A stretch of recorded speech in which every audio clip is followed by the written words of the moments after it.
पर्दा, जी हाँ, पर्दा क्या है, पर्दे की अहमियत क्या है, आने वाले 1-2 मिनट में आप अच्छी तरह समझ सकते हैं।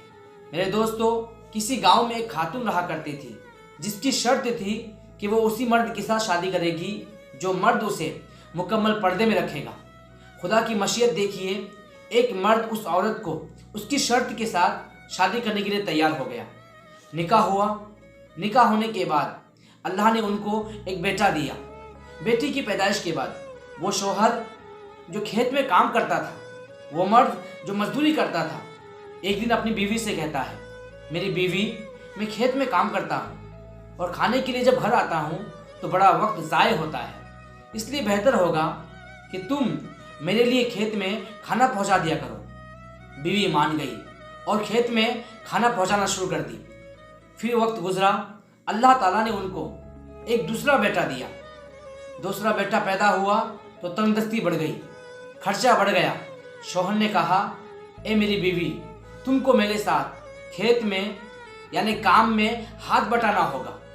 बीवी मान गई और खेत में काम करना शुरू कर दी।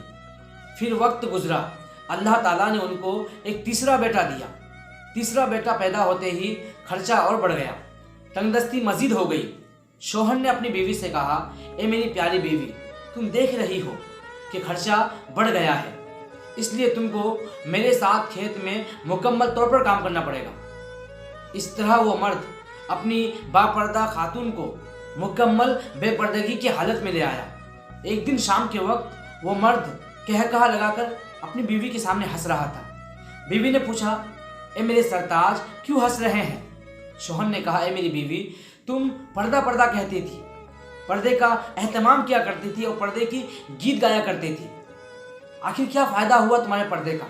जो हालत पहले थी आज भी वही हालत है। बीवी ने कहा, मेरे शौहर, ज़रा ठहरिए, मैं आपको पर्दे का मतलब समझाती हूँ। बीवी ने कहा, मेरे शौहर, आप बाजू वाले रूम में जाकर छुप जाइए। शौहर बाजू वाले रूम में जाकर छुप जाता है और वो औरत अपने बाल को खोलकर रोना शुरू करती है।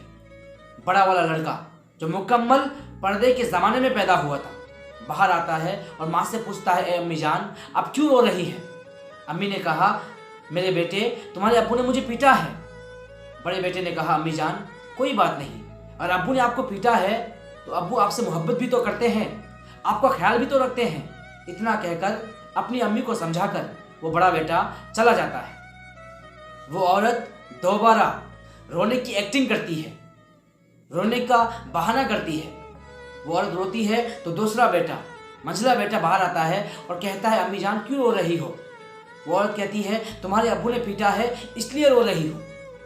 दूसरे नंबर के बेटे को गुस्सा आता है, मगर गुस्से को काबू करके अपनी अम्मी को समझाता है और चला जाता है। फिर वो औरत तीसरी बार रोने की एक्टिंग करती है तो तीसरा बेटा बाहर आता है और पूछता है, अम्मी जान, क्यों रो रही हो? तो वो औरत कहती है, बेटे, तुम्हारे अब्बू ने मुझे मारा है इसलिए रो रही हो। तो तीसरे नंबर का बेटा जो मुकम्मल बेपर्दगी के ज़माने में पैदा हुआ था, गुस्से से आग बगोला हो जाता है, तिलमिला उठता है, डंडा लेता है और अपने अब्बू को गालियाँ देना शुरू करता है, अपने अब्बू की इज्जत को बेइज्जत करता है। जब मामला ठंडा हुआ, औरत ने अपने शौहर को बुलाया और कहा, देखा आपने, मेरा पहला बेटा जो मुकम्मल पर्दे के ज़माने में पैदा हुआ था, उसने तुम्हारी इज्जत का भरपूर ख्याल रखा, तुम्हें बुरा भला नहीं कहा। मेरा दूसरा बेटा जो आधे पर्दे के ज़माने में पैदा हुआ था, उसने तुम्हारी इज्जत का आधा ख्याल रखा, उसे गुस्सा तो आया मगर बुरा भला नहीं कहा।